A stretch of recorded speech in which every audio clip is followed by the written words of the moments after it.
The numeric data types handle all the numbers that will come into your C# program. The first of these numeric types are what are called the integral types. And the two main integral types that we'll work with are int and long. Int stands for integer, and long just stands for a long integer. Integer, or int, stores numbers in the range of -2 billion to +2 billion, leaving off some of the fractional parts there. A long stores a number in the range that you're looking at right there. I don't even know what number that is. But suffice it to say that for the purposes of this course at least, int will handle all of our integral data needs. There'll be no reason to use long in any of our programs.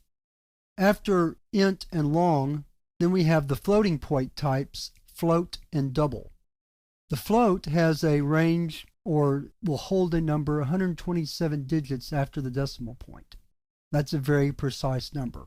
Double, on the other hand, will store 1023 digits after decimal. So clearly float will handle all of our floating point needs, but for traditional reasons, we'll use double as the main floating point data type, not float.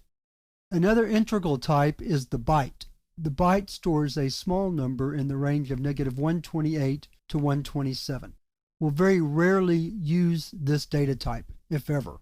There's also the short, which stores a number in the range of -32,768 to +32,767, and again, we'll almost never, if ever, use short in this course.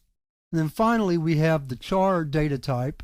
The char stores alphabetical characters, as I talked about in the previous lesson, but they are stored as a numeric value, what's called the ASCII value of that character. Every symbol on the keyboard has an ASCII numeric representation, and internally that's how your programs store those characters or symbols or letters or numbers with an ASCII value. And the char actually stores the character as its ASCII value. So just keep that in mind when you're working with the char data type, and we will see some examples of char in this course. That wraps up our discussion of the numeric data types. In the next lesson, we're going to discuss some other data types.